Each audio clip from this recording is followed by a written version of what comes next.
안녕하세요. 사연을 부탁해입니다. 오늘의 사연을 소개하겠습니다. 어느 날 작은아빠가 집에 들어서다가는 제게 물었습니다. 넌 오늘 한가한가 보다. 아니요, 한가하진 않은데 이번에 새로 게시한 치킨이 있어서 가져다 드릴 겸 잠시 들렀어요. 치킨 맛이 다 거기서 거기지. 그게 뭐 대수라고. 작은아빠가 투덜대며 자리에 앉고 있었는데요. 아빠가 제 눈치를 보며 작은아빠를 나무랐습니다. 우리 사인의 치킨 맛은 프랜차이즈 치킨하고는 차원이 다르다니까. 매일같이 사람들이 줄 서서 기다리잖아. 그래봤자 흔하디 흔한 치킨집밖에 더 되겠어요. 세상에 널린 게 남잔데 하필 결혼을 해도 닭 튀기는 남자랑 할 게 뭐야. 동생, 말 조심해. 우리 사이도 어디 나가도 빠지지 않는 사람이야. 사람이 진중한 게 보면 볼수록 마음에 들어. 형님은 그게 문제예요. 그게 문제라니? 그렇잖아요.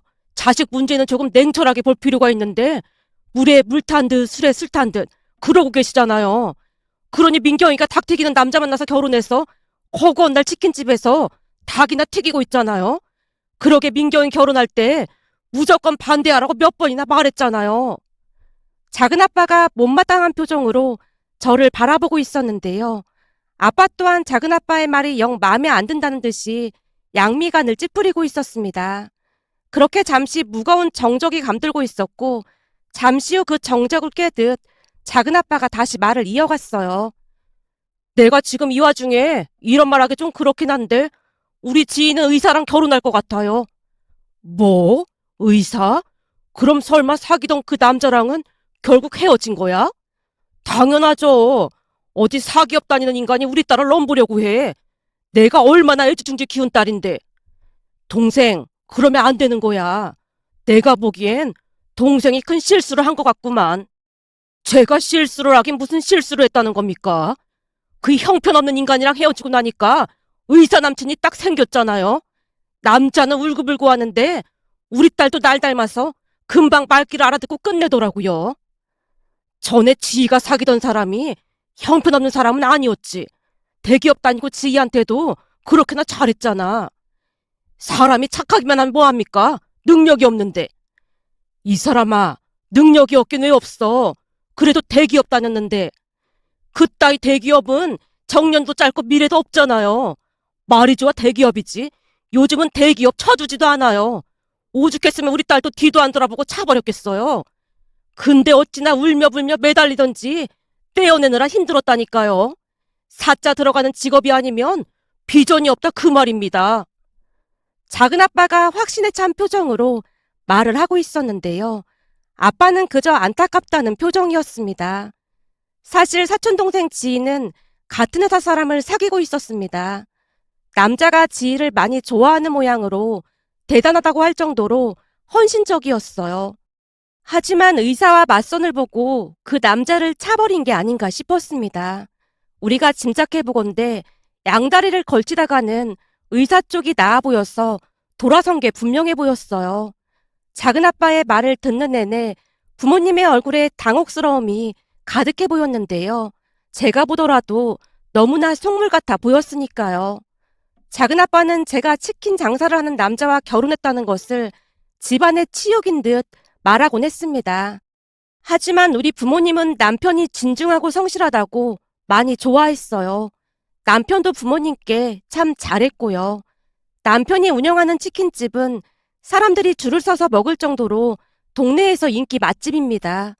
덕분에 종일 바쁘다 보니 저도 남편 가게에서 일을 돕고 있었는데요. 작은아빠는 그런 저를 아주 한심한 듯 바라봤습니다. 작은아빠는 나름 공부를 잘했던 모양으로 대학을 졸업하고 세무사가 되었고 지금의 작은엄마를 만나서 결혼을 했는데요. 작은엄마의 친정은 갑자기 땅값이 올라 부자가 된 케이스로 돈은 많지만 약간은 졸부인 그런 집안이라고 했고 머리 좋은 사익감을 찾던 중 작은아빠가 그 집안에 간택되었다고 하네요. 한마디로 작은아빠와 작은엄마는 정략 결혼을 한 거나 다름이 없었답니다. 그리고 작은아빠는 사촌동생 지희도 정략 결혼을 시키기 위해 안달이 나 있었는데요. 당신의 삶에 매우 만족해하는 모습이었거든요. 언젠가 집에 찾아온 작은아빠가 술을 마시며 말을 했어요. 사실 처가댁 재산 수준을 보면 나 같은 세무사는 눈에도 안 챘다고 하더라고요. 세무사가 어디가 어때서? 아니죠. 세무사가 아무리 잘 나가봐야 의사 검사보다 나을 수는 없는 거잖아요. 근데 내가 장인어른 세무관리를 해주다 보니 일 처리하는 게 눈에 들었던 모양이더라고요. 한마디로 운이 엄청 좋았던 거죠. 생각해봐요. 내가 아무리 열심히 돈을 번다고 해도 지금처럼 부자는 못 됐을걸요.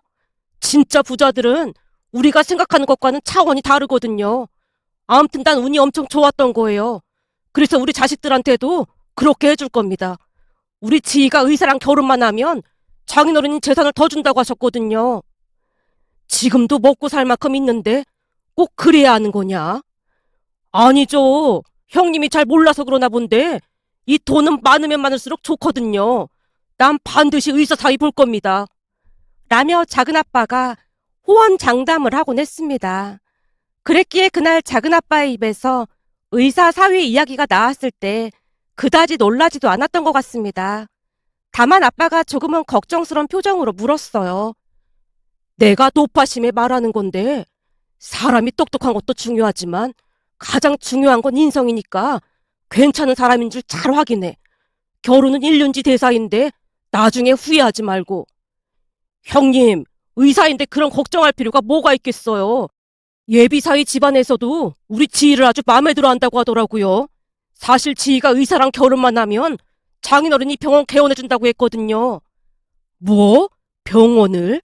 역시 부자는 다르구나. 그렇다니깐요. 이런 걸 진짜 부자라고 하는 거예요. 장인어른 재산만 해도 어마어마한데 의사 사이 들어오면 해달라는 대로 다 해주실걸요. 우리 지희도 이제는 회사 그만두고 신부 수업 하라고 했습니다. 그까지 회사 다녀봐야 뭐 하겠어요. 벌써부터 때려치라고 했는데 결혼할 때 백수라는 말 듣기 싫다고 다닌다고 하더라고요. 근데 이제는 그럴 이유도 없으니까 곧 사표 낼 것 같아요. 마치 세상을 다 가진 것 마냥 작은아빠의 얼굴에 미소가 가득했는데요. 갑자기 작은아빠가 화제를 바꾼 채 저를 바라보며 말했습니다. 근데 민경이가 치킨집 하는 사람이랑 결혼해서 걱정입니다. 명절 때도 가끔은 얼굴 보고 해야 하는데 우리 사위 보기 좀 그렇잖아요. 그러니까 되도록이면 그냥 사업한다고 하고 괜시레 치킨집 한다는 등 그런 말은 하지 말자고요. 민경아, 너도 그 정도는 해줄 수 있지? 아니면 되도록이면 네 남편은 데리고 오지 말던지. 동생, 말이 좀 심한 것 같구만. 동생한테는 어떨지 몰라도 우리한테는 소중한 사람이니 함부로 말하지 말게나. 우리 사이가 창피하다고 생각한다면 나도 앞으로 동생 안 보면 그만이야. 평소 싫은 소리를 잘 하지 않던 아빠가 그 어느 때보다 단호하게 말을 하자 작은아빠가 급히 입을 다무는 모습이었습니다. 우리 집과는 비교도 할 수 없을 정도로 부자가 되었지만 작은아빠는 아빠를 자주 찾아오곤 했어요. 어느 날은 작은아빠를 만나곤 아빠가 안타까운 듯 말을 꺼냈습니다. 집에 돈만 많으면 뭐 하겠어? 그 집안에서는 혼자 이방인인걸. 그게 무슨 말이야? 당신 지금 서방님 얘기하는 거야? 서방님은 부잣집에 장가가서 잘만 사는구만. 무슨 그런 걱정을 하고 있어. 돈만 많으면 뭐해? 망망대해를 표류하는 작은 돛담배같이 외로워 보이는구만. 하긴 그 부잣집에서 살아남으려면 서방님도 힘들긴 할 거야. 가끔 동서랑 얘기하다 보면 아주 찬바람이 쌩쌩 분다니까. 거기다 우리랑 완전 다른 세계에 사는 사람 같기도 하고 말이야. 동서가 입고 있는 옷이랑 백도 어마어마하게 비싸다고 하잖아. 가끔 만나는 나도 그렇게 불편한데 서방님은 얼마나 불편하겠어. 아마도 그래서 서방님이 더욱더 의사 사이에 집착하는 것 같아. 그래야 인정받을 수 있으니까 말이야. 그러게 뭐 한다고 그런 집에 장가를 가서 마음고생을 하면서 살고 있어. 예전부터 서방님 꿈이 돈 많은 부자가 되는 거였잖아. 서방님한테는 절호의 기회가 맞긴 하지. 근데 난 그 집 사람들 별로 만나고 싶지 않아. 서방님도 그래. 한 번 올 때마다 우리 사이 뒷담화 나고 그렇잖아. 그러다 우리 사위 들을까 싶어 아주 걱정이라니까. 부모님이 심각한 표정으로 대화를 하고 있었는데요. 작은아빠는 심적으로 힘들 때마다 우리 아빠를 찾는 듯해 보였지만 어마어마한 부자였음에도 우리 집에 올 때 항상 빈손으로 와서 당연하다는 듯이 밥을 얻어먹고는 돈 자랑만 하다 돌아갔습니다. 그랬기에 엄마는 작은아빠가 오는 걸 정말 싫어했고요. 물론 아빠도 작은아빠를 딱히 좋아하진 않았습니다. 돈 좀 있다고 올 때마다 비아냥거리거나 우리 집을 무시하는 발언을 서슴지 않았으니까요. 특히나 사촌동생 지희가 의사를 만난 뒤부터는 대놓고 우리 남편을 무시하기 바빴어요. 그러던 어느 날은 상견례를 했다며 작은아빠가 지희와 예비제부를 데리고 다시 집에 왔습니다. 다들 반기는 모습은 아니었으나 그래도 예의는 지켜야 했기에 우리 부부도 참석을 했는데요. 역시나 제부는 조금은 거만해 보이는 그런 사람이었습니다. 내내 인상을 쓴 채 묻는 말에만 단답식으로 대답을 했으니까요. 거기다 배려심이 전혀 없는 사람 같아 보였는데요. 묻는 말에만 간신히 대답을 하던 사람이 갑자기 인상을 쓰며 물었어요. 치킨 냄새가 많이 나는데 혹시 치킨 시켜 드셨나 보네요. 혹시 치킨 좋아해요? 사실 우리 사이가 치킨 가게를 운영하고 있거든요. 혹시 먹고 싶으면 언제든지 말해요. 우리 사이네 가게 치킨 맛이 아주 끝내주거든요. 아빠가 반색을 하며 남편 칭찬을 하고 있었는데요. 그 순간 예비제부가 다시 한번 얼굴을 찌푸리며 대답을 했어요. 아니요. 치킨이 몸에 얼마나 안 좋은데요. 제가 의사로서 충고드리는 건데 그런 튀긴 음식은 많이 드시지 마세요. 건강엔 아주 최악이거든요. 근데 젊으신 분이 왜 그런 3D 업종에서 일을 하고 있는 거예요? 차라리 회사를 다니는 게 낫지 않나요? 제가 의사로서 충고해드리자면 빨리 가게 접고 작은 중소기업이라도 들어가세요. 그러다 하루아침에 비명행사 할 수도 있어요. 특히나 폐암 걸릴 확률이 어마어마하거든요. 예비 제부가 거침없이 말을 하고 있었기에 부모님뿐만 아니라 남편의 표정도 말이 아니었습니다. 그런데 그 와중에 지희가 눈치를 보며 조용히 거들었어요. 한수 씨, 저분이라고 3D 업종에서 일하고 싶었겠어? 돈 없고 배운 게 없으니까 어쩔 수 없이 하는 거지. 한수 씨는 공부 잘해 의대 나와서 잘 모르나 본데 서민들은 다들 이렇게 살아. 이래서 사람은 공부를 잘해야 하는 거야. 제가 의사로서 다시 충고드리자면 아무리 먹고 살기 힘들다고 해도 그런 일은 하는 게 아닙니다. 그냥 하루만 사는 하루살이가 아니지 않습니까? 예비 제부가 마치 벌레라도 보듯 남편을 바라보고 있었는데요. 잠시 가만히 듣고 있던 아빠가 일침을 가했습니다. 난 이래서 머리만 똑똑한 사람들은 좀 불편하더라고. 형님, 그게 무슨 말이에요? 말 그대로야. 머리가 똑똑해서 의사를 하면 뭐 하겠어? 상대방에 대한 배려가 전혀 없는데. 의사라면 그런 것이 더욱 필요하게 마련일 텐데. 아쉽구만. 한마디로 나는 배려심 많고 주변을 돌볼 줄 아는 우리 사이가 훨씬 대단하다고 생각한다 그 말이야. 의사로서 더 큰 사람이 되려면 많이 공부하고 배워야겠네요. 아빠의 말에 예비 제부의 얼굴이 울그락불그락 해져 있었는데요. 배려심에 이어 인내심도 그다지 없는 모양으로 자리에서 벌떡 일어나서는 말을 했습니다. 이런 자리에서 제가 왜 이런 말도 안 되는 말을 듣고 있어야 하는 건지 모르겠습니다. 닭이나 튀기는 사람이랑 의사인 저를 비교한다는 것 자체가 상당히 모욕적이네요.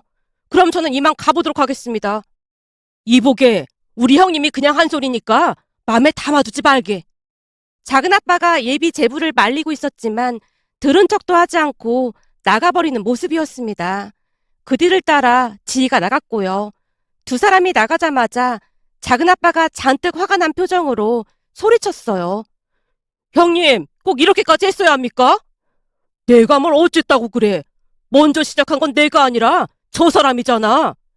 그래도 하나뿐인 가족인 형님한테 일부러 인사시킨 건데 어떻게 이럴 수가 있습니까? 형님 혹시 우리 지희가 의사사이랑 결혼하는 게 부러워서 일부러 깽판 놓는 겁니까? 뭔 말도 안 되는 소리를 하고 있어. 그러게 왜 멀쩡히 잘 살고 있는 우리 사이한테 시비를 거냔 말이야. 앞으로 한 번만 더 그러기만 해봐. 나도 가만 안 있을 참이니까. 결국 두 분이 말다툼까지 하고 말았는데요. 내가 다시는 이놈의 집 구석 오나 봐라. 평생 사이가 튀긴 닭이나 드시면서 잘 사세요. 라며 작은아빠가 집을 나섰습니다. 그리고 작은아빠가 집을 나서자마자 아빠가 입을 열었어요. 김서방, 내가 사과함세. 너무 마음에 담아두지 말게나. 아닙니다. 저는 진짜 괜찮습니다. 남편이 싱긋 웃으며 아빠를 위로했습니다. 그 뒤 작은아빠는 집에 발길을 끊었고 우리는 오히려 편하게 지냈습니다. 그러던 어느 날은 작은아빠가 다시 집에 찾아왔는데요. 우리 지 다음 달에 결혼합니다. 친가 가족들이라고는 형님밖에 없는데 청첩장은 드려야 할 것 같아서요. 그리고 이거 가지고 다들 옷 좀 그럴싸하게 빼입고 오세요. 이게 뭔데? 넉넉하게 넣었으니까 결혼식장 올 때 후질구리하게 입고 오지 말라고요. 최고급 호텔에서 하니까 그에 걸맞는 옷을 입고 오세요. 이런 거 필요 없네. 다시 가지고 가게나. 저라고 이러고 싶어서 이러는 줄 아세요? 형님 가족들이 후질구리하게 입고 나타나면 제 체면이 뭐가 되겠습니까? 그러니까 다들 그럴싸하게 차려입고 오세요. 우리가 알아서 잘 챙겨 입고 갈 테니까 돈은 안 줘도 되네.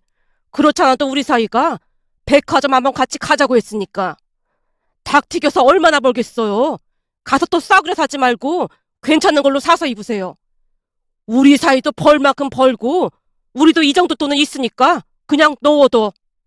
라며 아빠가 작은아빠 주머니에 봉투를 다시 넣어줬는데요. 작은아빠가 다시 짜증을 내기 시작했습니다. 형님, 그냥 받으라고 하면 받으면 되는 거 아닙니까? 왜 이렇게 제 마음을 불편하게 하시는 겁니까? 글쎄 내가 알아서 할 테니까 걱정하지 말라고. 자꾸 이러면 우린 결혼식장 안 갈 테니까 그런 줄 알아. 아빠의 으름장에 작은아빠의 얼굴에 불쾌감이 가득해 보였습니다. 그렇게 우리는 다 같이 백화점에 가서 옷을 사입었고 지 결혼식에 참석을 했는데요. 그날 우리를 보던 지 남편, 그러니까 제부의 표정을 잊을 수가 없었어요. 그냥 한눈에 봐도 우리를 한참 내려다보고 있는 게 느껴질 정도였으니까요. 하지만 남편은 그다지 신경 쓰지 않는 듯 해 보였는데요. 평소 시부모님의 인품이 좋아서 그랬던 것인지 남편은 자존감이 많이 높은 편이었습니다. 사실 남편은 대학도 서울에 있는 대학을 나왔고 공부를 못했던 건 아니었어요. 다만 대기업을 다니다가 적성에 맞지 않다고 생각을 했고 평소 요리에 관심이 많던 남편이 치킨 사업을 시작했던 거였고요. 시부모님 두 분 다 평생을 교사로 지내셨지만 자식들의 의견을 많이 존중해주는 편으로 나중에 분정까지 내겠다는 남편을 적극 응원을 해줬다고 합니다. 어느 날 제가 시어머님께 물어본 적이 있었거든요. 어머님, 처음 치킨집 한다고 했을 때 왜 반대 안 하셨어요? 지 인생인데 우리가 반대를 왜 하겠니? 여기저기 물어봐서 컨설팅을 받기도 하고 보기보다 사업수완이 있더라고. 사실 잘 될 거란 생각은 하지 않았었다. 그치만 하다가 잘못되더라도 큰 경험을 하는 거니까 그냥 하고 싶은 거 하라고 했던 것뿐이야. 근데 우리가 생각했던 것보다 훨씬 잘하더구나. 나중에 가서 보니까 사람들이 포장해 가려고 줄지어 서 있는 거 보고 깜짝 놀랐잖니. 그래서 내가 언젠가 한 번은 어떻게 손님이 이렇게 많냐고 물어봤더니 둘째가 하는 말이 아주 기가 막히더라고. 손님들이 얼마 없을 때는 보여주기식으로 일부러 줄을 만들려고 닭을 천천히 튀기다가는 손님들이 줄을 서기 시작하면 아주 빠른 속도로 닭을 튀긴다고 하더구나. 왜 그러냐고 물어봤더니 사람들 심리가 가게 앞에 줄을 서면 맛집이라는 생각을 하게 된다는 거야.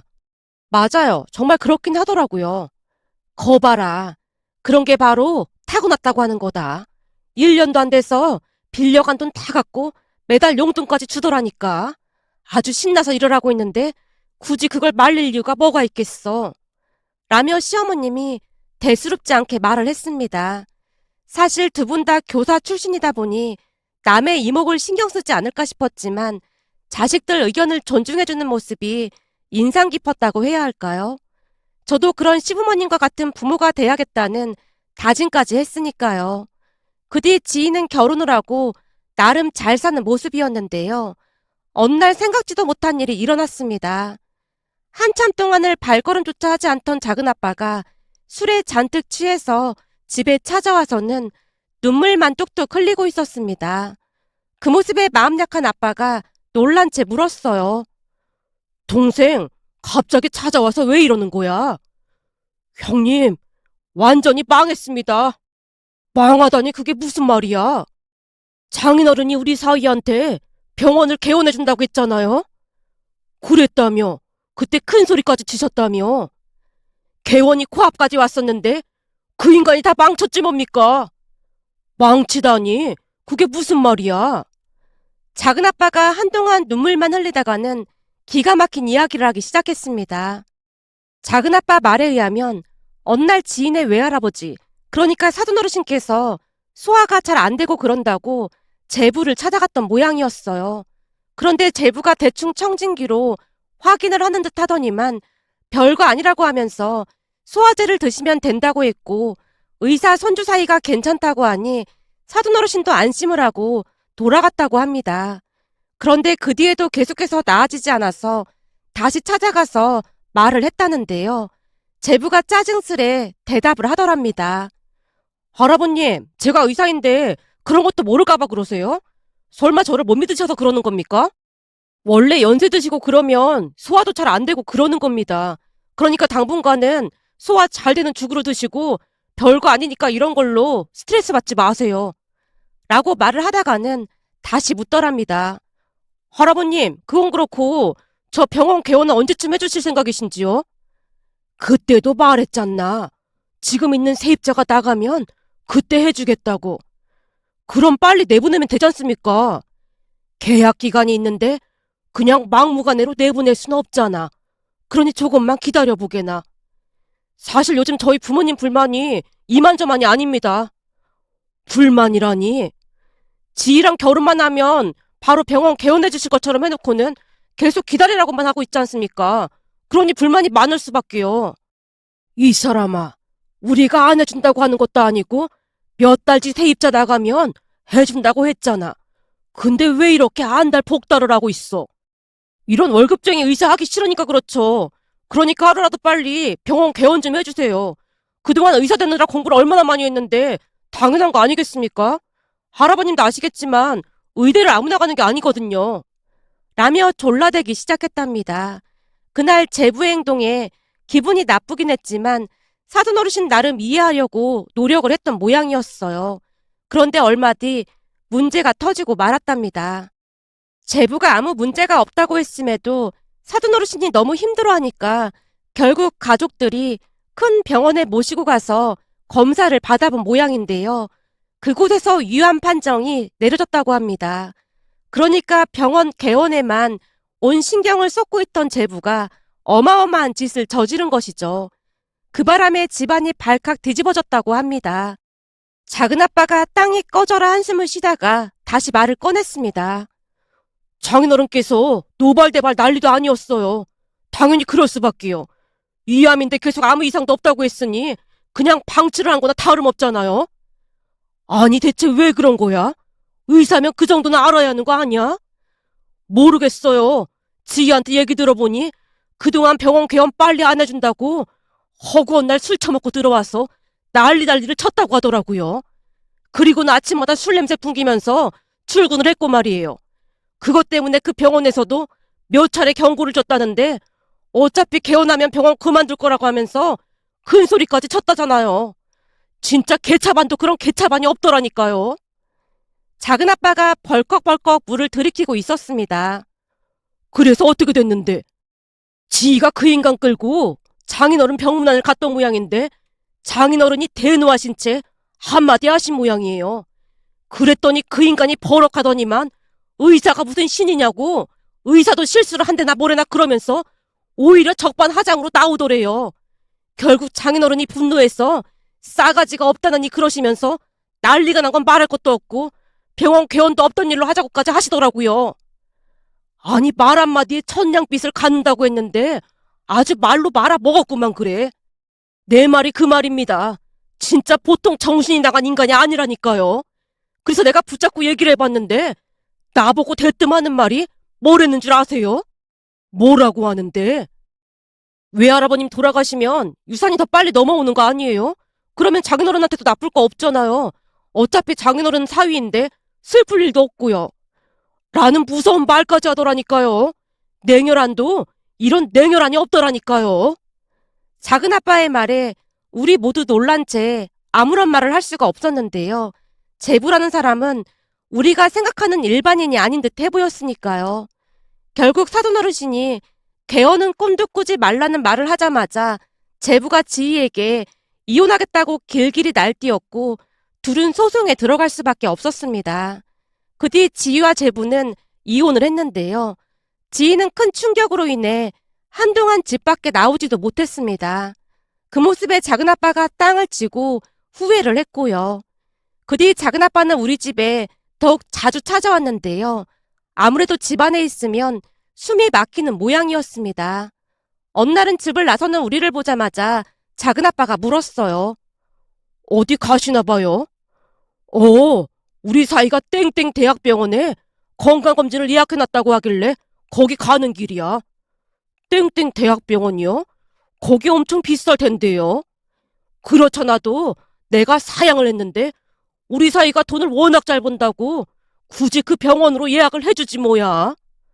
닭 튀겨서 돈을 얼마나 번다고 막 쓰고 다니는지 모르겠네. 작은아빠가 잔뜩 심통난 얼굴로 말을 했는데요. 우리 사이가 분정까지 됐잖나. 요즘은 그거 관리하는 것도 아주 장난이 아니라고 하더구만. 분정까지요? 매달 매출이 어마어마해. 이래서 인성 바른 사람이 최고라니까. 그러니까 동생도 그놈의 의사 사이만 찾지 말고 인성 바른 사람을 찾도록 해봐. 돈 있겠다. 그 돈 가지고 실력 있는 의사한테 건강검진 받으면서 살면 되는데 의사 사이가 뭔 필요가 있겠어. 아빠의 말에 작은아빠의 얼굴이 시뻘개졌고 다시 발길을 끊는 모습이었습니다. 그 뒤에는 작은아빠가 조용히 살고 있는 듯해 보였는데요. 언젠가 한번 마주쳤는데 그동안 마음고생이 심했던 모양으로 얼굴이 말이 아니었습니다. 그 모습을 보며 사람 인성이 얼마나 중요한 것인지 다시 한번 깨달았답니다. 문득 며칠 전 남편이 부모님을 모시고 맛집에 다녀오자는 말에 예전 일들이 떠올라 이렇게 글 작성해 봅니다. 오늘의 사연은 여기까지였습니다. 즐겁게 보셨다면 구독, 좋아요 부탁드립니다. 고맙습니다.